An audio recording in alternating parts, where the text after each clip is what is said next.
Assalamu alaikum. How are you, dear students? Once again, Rizwan Khalil from the Physics Gurus channel. और अभी थोड़ी देर पहले जो मैंने वीडियो अपलोड की थी इलास्टिक डिफॉर्मेशन की related with its theory part, अब उसकी प्रैक्टिस करने के लिए I have selected MCQs from the past papers starting from approximately 1998 to 2020 October November. So this will give you a good idea कि इन MCQs को किस तरीके से सॉल्व करना है. So let's start. So सबसे पहला जो MCQ है इससे रिलेटेड वो उसका फर्स्ट लर्निंग आउटकम था और उसी से रिलेटेड भी MCQ है इसका द फर्स्ट वन. ओके जी. Which property of object cannot को उसने क्या किया जी bold change by application of force. Length भी चेंज हो जाती है, शेप भी चेंज हो जाती है, स्पीड भी चेंज हो जाती है, but we can not change the mass. So which option is correct? Option B. Then again almost more or less the same MCQ is there, but length की जगह पे उसने क्या add up कर दिया velocity. So force apply करने से we can change the shape, we can change the size, we can change the velocity, but what we cannot change mass. So इसकी आ जाएगी जी option A. ठीक है जी, क्लियर है यहाँ तक. अब नेक्स्ट इसका आ गया उससे रिलेटेड क्वेश्चंस प्रोपोर्शनैलिटी कांस्टेंट और लिमिट ऑफ प्रोपोर्शनैलिटी से. जो फर्स्ट एमसीक्यू है इसका, इसमें उसने पूछे कि जी विच ग्राफ जो है वो शो करता है उसको हुक्स लॉ को, और उसने ये कहा यहाँ पे इसने ये मेंशन कर दिया जी the load is increased. It's mean कि ग्राफ जो है हमारा लोड एंड एक्सटेंशन में है, और लोड एंड एक्सटेंशन में जो ग्राफ है वो क्या आता है हमारा डायरेक्टली प्रोपोर्शनल.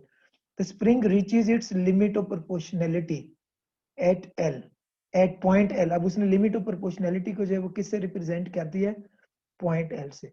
सो उसका ग्राफ ऑलरेडी हम जो पढ़ चुके थे हुक्स लॉ में, ग्राफ जो हमारा है वो लाइक दिस.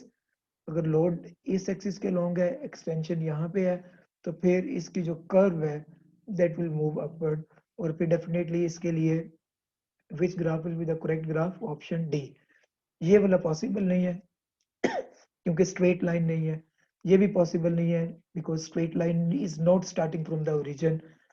ये भी पॉसिबल नहीं, ऑल्दो कि this was starting from the origin, but ये स्ट्रेट यहाँ पे लाइन नहीं है लाइक दिस. तो इसलिए which one is the best option? Option D for this MCQ. Okay जी. फिर नेक्स्ट इसके अंदर आ जाता है जी ये वाला ग्राफ.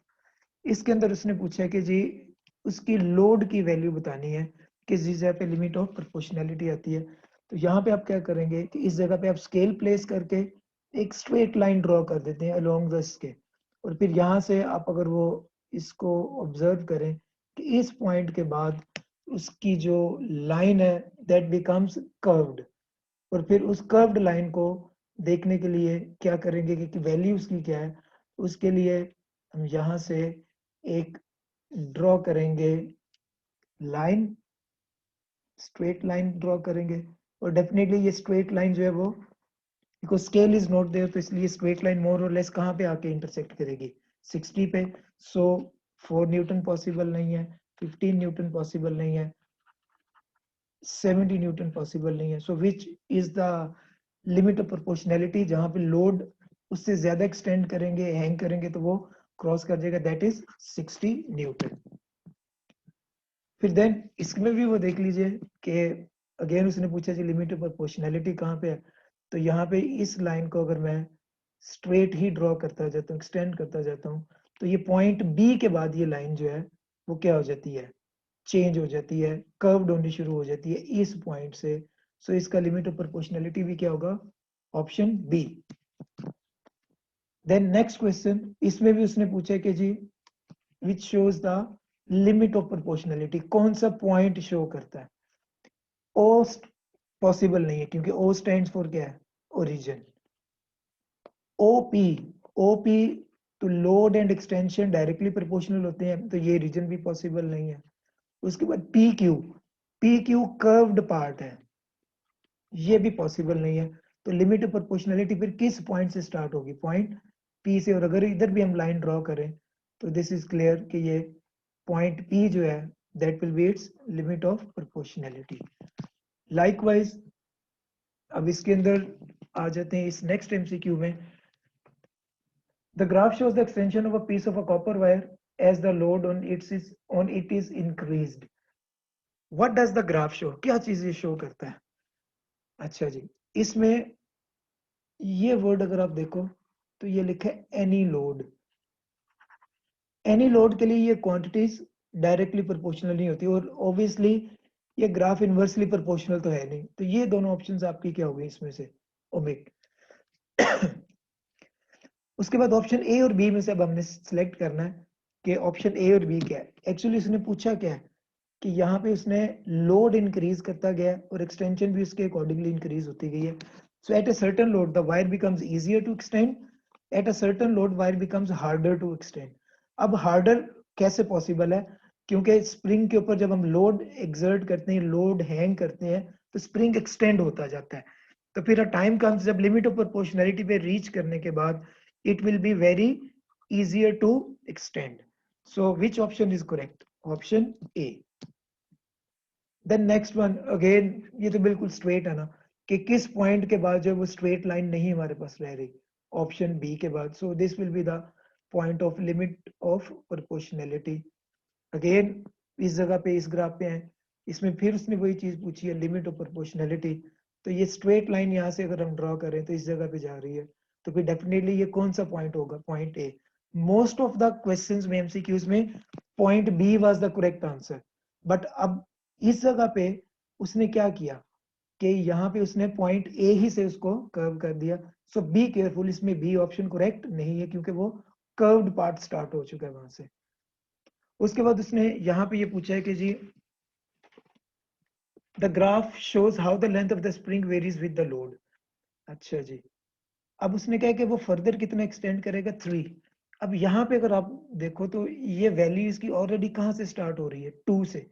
अगर तो ये 0 से स्टार्ट होती ओरिजिन से, तो फिर हमने क्या करना था? 0 + 3 = 3, और फिर 3 पे आके हमने इसको देख लेना था कि इसकी वैल्यू कितनी बनती है? 5 न्यूटन। ठीक है जी। बट प्रॉब्लम क्या है कि ये ग्राफ अब जो है स्टार्ट किससे हो रहा है? This graph is starting from 2। Already इसका मतलब है कि वो उसकी जो है कोई ना कोई स्ट्रेच्ड लेंथ थी। तो उसके लिए फिर क्या करेंगे?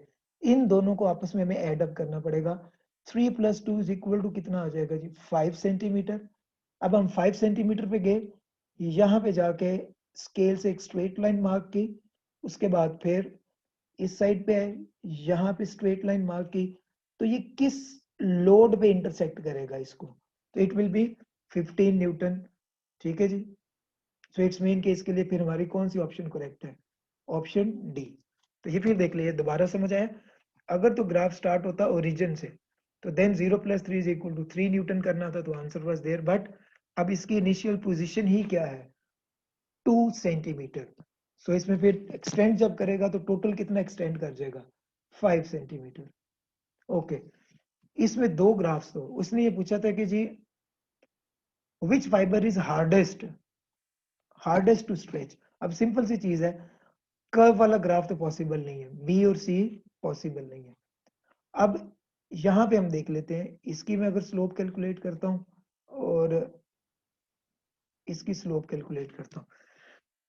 एफ इज इक्वल टू क्या होता है? के एक्स।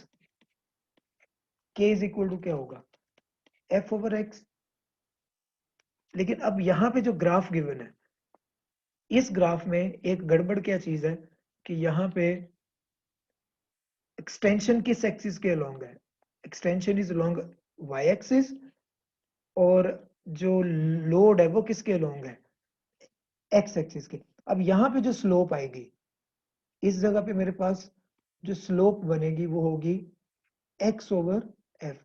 इट्स मीन कि यहाँ पे मुझे k की वैल्यू फाइंड करने के लिए स्लोप का क्या लेना पड़ेगा? रेसिप्रोकल। फिर ये फॉर्मूला होगा ना F/x के। ठीक हो गया? इस केस में जब एक्सटेंशन कहां पे है?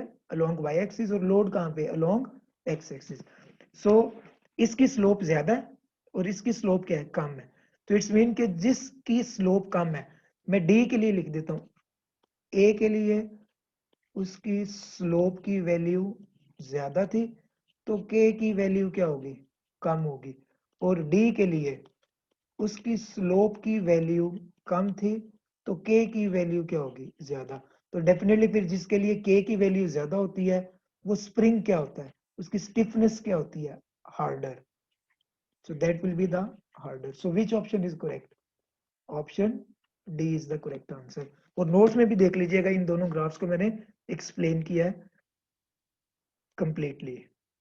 ओके जी, उसके बाद अगेन यहाँ पे आते हैं, तो इस जगह पे भी ये चेक करना है कि जिसने ये कहा है कि विच कंक्लूजन कैन बी ड्रॉन। अच्छा, अब इस जगह पे उसने बताया एक प्लेनेट एक्स है और एक प्लेनेट वाई है, तो डेफिनेटली अगर डिफरेंट प्लैनेट्स है तो दोनों पे जी की वैल्यू क्या होगी, डिफरेंट होगी। तो इसलिए ये वाली ऑप्शन तो गई, इट इज नॉट पॉसिबल। क्यों पॉसिबल नहीं है, क्योंकि दोनों की फील्ड स्ट्रेंथ डिफरेंट है। अच्छा, उसके बाद दूसरी ऑप्शन देखें कि उसने इक्वल का वर्ड यूज किया। अगर दोनों इक्वल होती तो दोनों ग्राफ्स भी क्या होने थे, सेम। तो इसलिए ये ऑप्शन भी आपकी क्या हो गई, रॉन्ग। अब यहाँ पे हम चेक कर लेते हैं कि जी किसके लिए के की वैल्यू का डिफरेंस जो है वो ज्यादा या कम है। यानी इसमें हम स्प्रिंग कांस्टेंट जो है वो फाइंड कर लेते हैं कि स्प्रिंग कांस्टेंट क्या है इसका। उसके लिए मैं क्या करता हूँ कि मैं एक ही पॉइंट कंसीडर करता हूँ यहाँ पे। इसके लिए वैल्यू मेरे पास क्या आ जाएगी, 30/2, ये प्लेनेट एक्स के लिए। ठीक है जी, सो 30/2 इज इक्वल टू कितना हो गया, ये मेरे पास 15। और इसके लिए दूसरे के लिए भी मैं सिलेक्ट कर लेता हूं उसकी वैल्यू, कि जो सेकंड वन था उसके लिए ये मेरे पास थी यहाँ पे 10 और ये 2, और ये आ जाएगी जी 10/2 इज इक्वल टू 5। ये मेरे पास थी प्लेनेट वाई की और ये मेरे पास थी प्लेनेट एक्स की। अब प्लेनेट एक्स की वैल्यू है 15।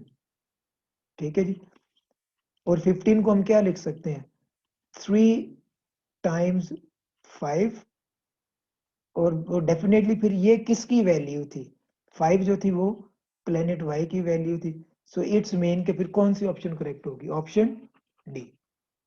सो इसमें आप क्या करोगे, दोनों के लिए इसकी स्लोप कैलकुलेट कर लोगे और उन स्लोप्स का आपस में कंपैरिजन कर लोगे। एक कॉमन पॉइंट आप सिलेक्ट कर लो इस जगह पे, ये वाला पॉइंट आपने सिलेक्ट कर लिया, तो 30/2 is equal to 15, 10/2 is equal to 5, और 15 जो है वो डेफिनेटली 5 का कितने टाइम्स है, 3 टाइम्स है। So option D is the correct answer. Next इसका एमसीक्यू हम देखते हैं। अब ये बिल्कुल सिंपल से है जी, कि विदाउट ग्राफ्स क्वेश्चंस है। लोड एंड एक्सटेंशन को हमने प्लॉट करना है। वो कह रहा है कि विच apparatus is not required. Weights इसमें हमें चाहिए होते हैं, जो आपने उसका वो प्रैक्टिकल का अप्रेटिस देखा उसमें मीटर रूल भी चाहिए था, स्प्रिंग एंड स्टैंड भी थे, लेकिन इसमें क्या चीज नहीं हमें रिक्वायर्ड होती, स्टॉप वॉच रिक्वायर्ड नहीं होती। उसके बाद नेक्स्ट एमसीक्यू था, ओरिजिनल लेंथ थी उसकी 1 मीटर, एक्सटेंड कितना, वो 4 मिलीमीटर और 2 न्यूटन। ठीक है जी, अब इसके अंदर हम क्या करेंगे, सबसे पहले 4 मिलीमीटर पे इसकी वैल्यू मैं यहाँ पे इसको सॉल्व कर देता हूँ। 2 न्यूटन के लिए ये था 4 मिलीमीटर, कितना था जी, 2 न्यूटन के लिए 4 मिलीमीटर था। और उसके अंदर 3 न्यूटन के लिए, बल्कि 1 न्यूटन के फिर अगर हम कैलकुलेट कर लें तो यहाँ से 1 न्यूटन के लिए मेरे पास वैल्यू आ जाएगी, 1 न्यूटन के लिए आ जाएगा 2 मिलीमीटर यूनिट मेथड से। 3 न्यूटन के लिए कितना आ गया, 6 मिलीमीटर। अब इसने फर्दर ऐड किया था, तो फर्दर ऐड करने का मतलब क्या है कि इसमें 3 newton plus 2 newton is equal to कितना बनेगा, 5 न्यूटन। तो 5 न्यूटन के लिए मैं इन दोनों वैल्यूज को पहले ऐड कर देता हूँ, ये कितनी आ जाएंगी जी, 10 मिलीमीटर। और ऑब्वियसली अब यहाँ पे ये यूनिट क्या गिवन है, 1 गिवन है, सॉरी मीटर गिवन है, और ये क्या मिलीमीटर। तो फिर इसके मुझे क्या बनाने पड़ेंगे, मीटर्स बनाने पड़ेंगे, इट इज कंपल्सरी। ठीक है जी, सो मैं जब इसको डिवाइड करूंगा, सॉल्व करूंगा, तो ये आ जाएगा 0.010 मीटर। अब उसने क्या कहा था कि जी what is the length of further, what is the length of the wire. कब, जब 3 न्यूटन और ऐड कर दिया, तो टोटल कितना हो गया उसका, 5 न्यूटन। और ये उसकी इनिशियल वैल्यू थी, ये 0 से स्टार्ट नहीं हो रही, ये स्टार्ट किससे हो रही है 1 मीटर से, तो फिर डेफिनेटली इसमें मैं क्या करूंगा 1 प्लस 0.010 ऐड कर दूंगा, तो that will be equal to 1.010 metre. फिर दोबारा देख लो, यहाँ पे मैंने क्या किया, यूनिट मेथड इसका अप्लाई किया, यूनिट मेथड अप्लाई करके मैंने पहले 1 न्यूटन के लिए उसकी एक्सटेंशन निकाल ली, फिर 3 न्यूटन के लिए, क्योंकि फर्दर ऐड किया था तो 3 + 2 हो जाएगा 5, इनिशियल लेंथ उसकी थी 1, और उसमें एक्सटेंडेड लेंथ को हम ऐड अप कर देंगे।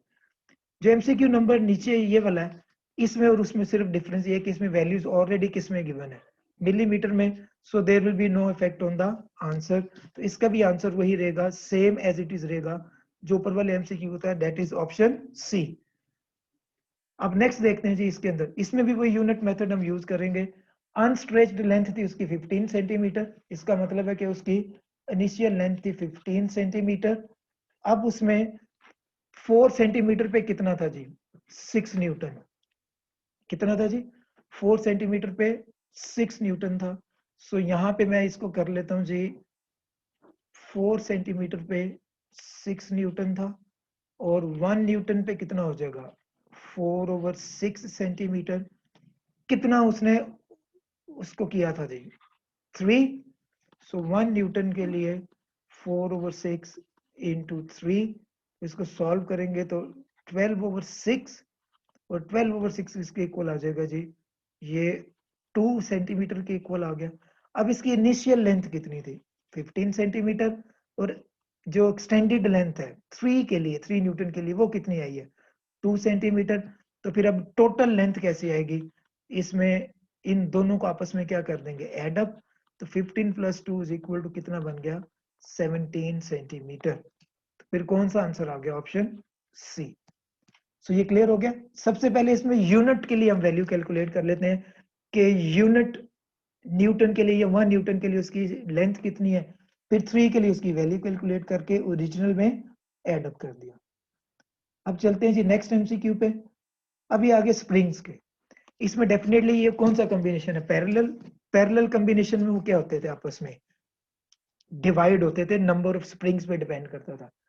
सो 10 न्यूटन पे 4 सेंटीमीटर है, 10 न्यूटन पे 4 सेंटीमीटर आ गया, 1 न्यूटन पे कितना आ जाएगा 4/10 सेंटीमीटर, 30 न्यूटन ऐड अप किया तो 30 न्यूटन पे कितना आ जाएगा 4/10 इंटू 30, और ये बन जाएगा जी 12 सेंटीमीटर। अब कितने स्प्रिंग्स थे 2 थे, और इसमें वो क्या होती है हमेशा लेंथ जो है वो हाफ होती है, सो इट्स मीन के 6 सेंटीमीटर यहाँ पे आ जाएगा और 6 सेंटीमीटर यहाँ पे आ जाएगा। So which option is correct, option B. फिर देख लो कि पैरेलल कॉम्बिनेशन में हमेशा जो है वो एक्सटेंशन क्या होगी इक्वली डिवाइड, और ये डिपेंड करेगा नंबर ऑफ स्प्रिंग्स पे, कितने नंबर ऑफ स्प्रिंग्स हैं। यूनिट मेथड अप्लाई करके उसकी वैल्यू कैलकुलेट की, और वो वैल्यू आई 12 सेंटीमीटर, 2 स्प्रिंग्स थे तो डिवाइडेड बाय 2 कर देंगे तो that will be equal to 6 centimetre. और ये उसने ये पूछा भी हुआ, ये देखो ईच स्प्रिंग, तो टोटल को एड अप करेंगे तो अगेन कितनी हो जाएगी 12, बट पैरेलल में तो that will be the half value. फिर उसके बाद नेक्स्ट एमसीक्यू, इसमें भी ये देख लो, जब सीरीज में था ओरिजिनल उसकी 1 न्यूटन उसमें ऐड किया, उसने वेट डबल किया तो वो उसमें एक्सटेंशन कितनी आई 1 न्यूटन की, पैरेलल में करने से एक्सटेंशन कितनी हो जाएगी डेफिनेटली क्या होगी हाफ होगी, तो यहाँ पे क्या आ जाएगा 0.5 सेंटीमीटर। अब ओरिजिनल लेंथ उसकी कितनी थी,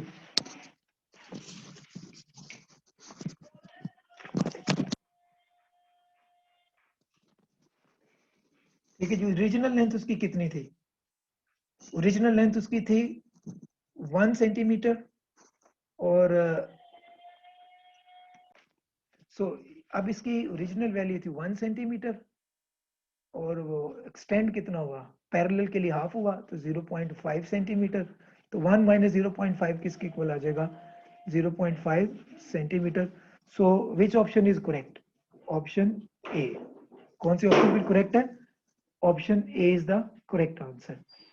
उसके बाद अगेन जो है वो पैरेलल में थे और उनको सीरीज में अटैच कर दिया।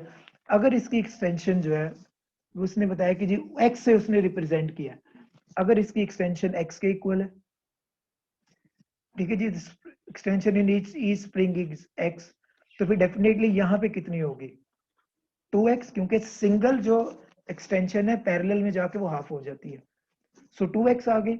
और इसके लिए भी कितनी होगी, क्योंकि इसमें वो हर एक स्प्रिंग जो है, सीरीज में हम क्या पढ़ के आए थे, हर एक स्प्रिंग जो है वो उस लोड को कैरी करता है, कंटेन करता है। तो 2x plus 2x, 2x plus 2x फिर किसके इक्वल आ जाएगा 4x के इक्वल। तो कौन सी ऑप्शन आ गई इसकी, ऑप्शन डी। सो उन चीजों को अगर आप अच्छी तरीके से जो है रिवाइज कर लेंगे तो ये वाले क्वेश्चन अब आपके लिए सॉल्व करना बड़ा आसान हो जाएंगे। अब इसमें भी देख ले, अब इसकी जो उसने कहा कि जी 10 न्यूटन हैंग करना है, ओरिजिनल लेंथ कितनी है 5 सेंटीमीटर, और उसने कहा कि रिप्लेस उसको कर लिया 20 न्यूटन के लोड से। किसे रिप्लेस कर लिया 20 न्यूटन के लोड से। तो इसके लिए सबसे पहले हम क्या करेंगे, 10 न्यूटन था 8 सेंटीमीटर, या बल्कि इसको इस तरह भी हम कर लेते हैं कि वो 10 न्यूटन के लिए था 8 सेंटीमीटर, 20 के लिए, ठीक है जी, 20 न्यूटन के लिए कितना हो जाएगा 16 सेंटीमीटर, ठीक है जी। अब ओरिजिनल कितना था, ये 0 से स्टार्ट नहीं हो रहा था, किससे स्टार्ट हो रहा था 5 से। तो फिर क्या करेंगे 16 माइनस 5 कर देंगे, तो that will be equal to 11 centimetre. So उसने दोबारा देख ले, उसने क्या कहा था, diagram shows how the length of the spring changes when 10 newton is hung on it. अब उसको रिप्लेस कर दिया, इसका मतलब रिप्लेस करने के बाद उसने 20 न्यूटन का हैंग किया, तो 10 पे 8 सेंटीमीटर था, 20 पे कितना हो गया 16। ओरिजिनल उसका कितना आ रहा था 5, that was not starting from 0। तो फिर उसमें से क्या करना पड़ेगा, सब्ट्रैक्ट करना पड़ेगा, और सब्ट्रैक्ट करेंगे तो that will be equal to 11 centimetre.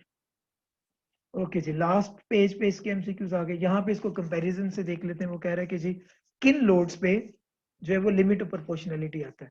तो यहाँ से अगर आप देखो डिफरेंस 3 का, फिर 3 का, फिर 3 का डिफरेंस, फिर 3 का, फिर 3 का, बट यहाँ पे अब इधर डिफरेंस कितना आ गया 5 का, यहाँ पे कितना आ गया 7 का।